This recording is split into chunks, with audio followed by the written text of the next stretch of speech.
In a small forgotten village, surrounded by silent hills and dusty paths, lived a woman named Zara. She wasn't rich. She wasn't educated. She had no husband, no children, no fancy dreams. But she had one thing many didn't: peace. Every morning before the first rooster crowed, Zara was up. She lit her stove with trembling hands and dry twigs, fed her chickens, her only loyal companions, then swept the ground in front of her small clay home, using a broom with more holes than straw. Life was not kind. It was full of broken roofs, muddy feet, and empty plates. Some days she had only one roti. Other days not even that. But Zara? She smiled. Always. The villagers were confused. Zara, how do you keep smiling? You have nothing. No riches, no comfort. Nothing. She would softly smile and say, I have a roof no matter how leaky. I have food even if it's only a little. And I have peace. Real peace. Isn't that enough? They didn't understand. But Zara never tried to explain. Then came the night the storm arrived. The wildest the village had ever seen. Winds howled like wild animals. Rain crashed onto rooftops. And by morning, the whole village looked broken. Zara tied her dupatta tightly and stepped out with a basket to collect firewood. She walked toward the back hill, the hill villagers feared. They believed it was cursed, haunted, untouched for decades. But Zara? She believed in work, not whispers. She hummed softly, her feet sinking in the wet earth. The world was quiet just after chaos. Until thud. Zara froze. Her foot had hit something. She looked down. A piece of metal peeked through the muddy soil. Small. Rusty. Out of place. Kneeling, she brushed it with the edge of her dupatta. The shape grew clearer, a box. She dug around it with her bare hands, heart thudding louder with each movement. It was old. Heavy. Rusted from years underground. She glanced over her shoulder. No one was around. Not a single soul. Carefully she tried the lid. Click. It opened. And inside, gold. Bangles that shimmered. Necklaces tangled like vines. Ancient coins with strange markings. And jewels, ruby, emerald, sapphire. All glowing faintly under the gray sky. For the first time in years, Zara forgot to breathe. Her hands trembled as she touched the contents. She blinked once. Twice. She wasn't dreaming. Her mind began to race. She could leave the village, build a big house, eat 3 meals a day, wear fine clothes, sleep on a real bed. She could change her life. Forever.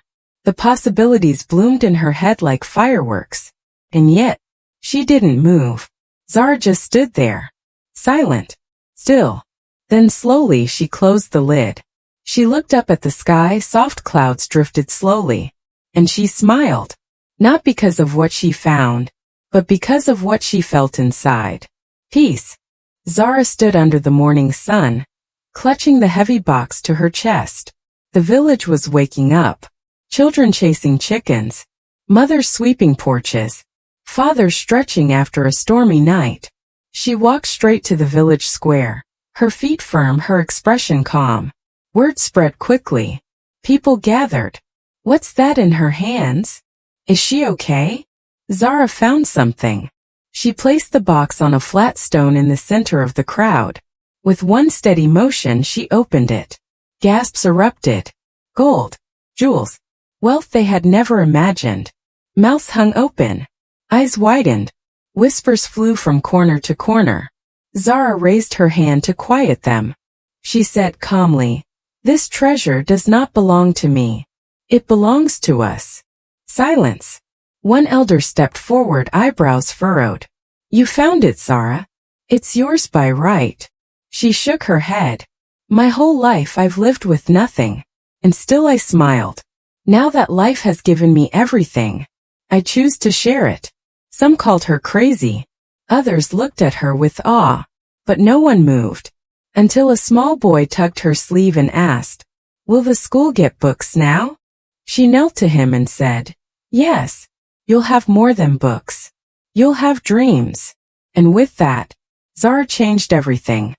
The treasure was divided. With the village elders' help, Zara made sure not a single rupee was wasted. The broken school rebuilt. Now with strong walls, new blackboards, desks, and even storybooks. A water pump was installed in the center of the village. Fresh water for all. No more walking miles to the stream. No more drinking from muddy pots. A small clinic was opened, with real medicine, clean beds, and a nurse from the nearby town. The villagers began repairing homes, planting gardens, and painting walls that had been brown for years. Laughter returned to the streets. Children ran freely. Mothers smiled more. Fathers, once tired and worn, now stood straighter with purpose. And Zara? She stayed the same. Same house. Same stove. Same chickens. Same smile. But now in the evenings, people gathered outside her home. To thank her. To hear her stories. To sit in her calm presence. They began calling her Dadi Zara, Grandmother Zara, even if they weren't related. She told tales of kindness. Of giving. Of why peace matters more than gold. Reporters visited. Tourists came to see the woman who gave away treasure. One of them asked, "Why didn't you keep any of it?" She smiled gently. "Because I was already rich." As time passed, Zara became the heart of the village. Every evening, children sat around her home on straw mats and stones. They listened with wide eyes and eager hearts. She spoke not with grand words, but with warmth. "Kindness is a seed," she would say. "You water it by giving, and it grows into peace." The children listened. The elders nodded. Even the wind seemed to pause when Zara spoke. Sometimes she'd bake roti and hand pieces to the kids, saying, "Even a little can be shared." Her stories weren't about kings or monsters. They were about real people, like them, and the choices that made them special. Villagers from nearby towns came to visit. Some brought gifts. Others just came to sit quietly by her door. One man came with a camera. "Zara," he asked, "do you know your story has traveled beyond this village?" She smiled. "I don't need the world to know me. I just need my people to live better." He pressed again. "But you could have had everything. Why didn't you take the treasure for yourself?" Zara looked up at the hills, her eyes soft and still. "I did take it. I just gave it away after holding it in my hands. Because peace, giving, and love, those were always my true treasures." The man said nothing more. He turned off his camera and left with a heart much fuller than when he'd arrived. Years moved quietly across the village. The children Zara once told stories to grew taller. Some became teachers. Some started small shops. One even became a nurse at the very clinic Zara had helped build. Yet they all returned to sit by Dadi Zara's clay house, to eat from her old metal plate, to hear one more story. Her hair turned white. Her hands wrinkled. Her back bent slowly with time. But her smile? Still warm. Still present. She still woke up before dawn.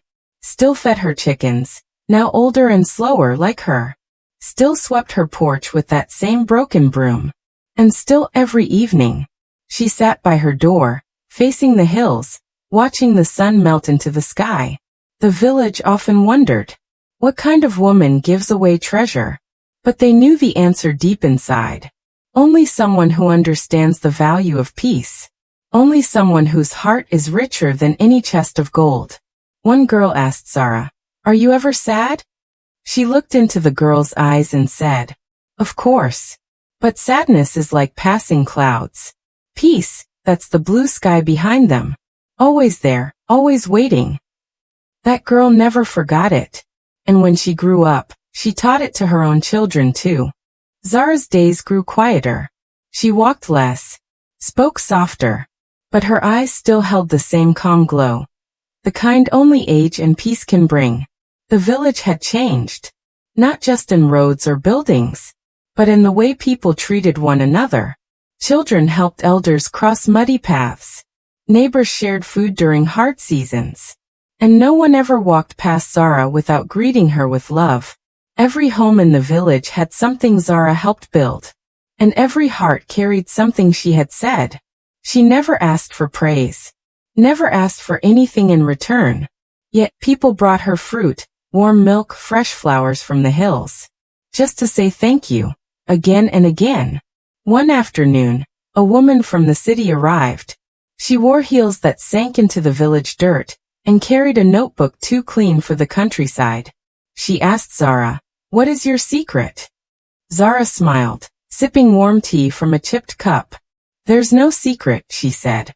"Just love people, trust your heart, and never chase what you can give instead." The woman blinked, surprised by the simplicity.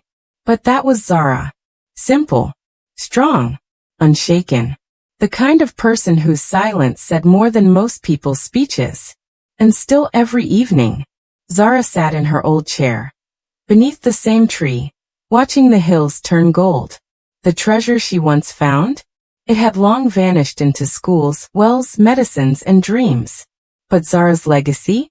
It was just beginning. Then came the evening. The sun set a little softer. The wind blew a little slower, and the hills turned a gentler shade of gold. Zara sat outside her clay house, wrapped in her faded shawl. Children played nearby, their laughter filling the air. Chickens clucked. A kettle whistled on the stove. She looked around, her gaze calm, steady. And then she whispered something quietly. "I stayed happy, even when I had nothing. And in return, life gave me everything I truly needed." Those were her last words. That night, Zara closed her eyes, and never opened them again. No pain, no fear, just peace, the same peace she had always carried. The village wept, not just because Zara was gone, but because a light had gone out, one they never imagined would fade. Her home became a place of prayer. Her chair remained under the tree, and her name? Spoken for generations. They called her the woman who gave everything. But those who knew her better called her something far greater, the woman who had it all. Because in the end, Zara taught them something no treasure ever could. True wealth is peace, and true peace is found in giving. Her story didn't end with her breath. It lived in every child she fed, every roof she helped fix, every smile she sparked. And it still lives today, in the hearts of those who choose peace, no matter what life brings.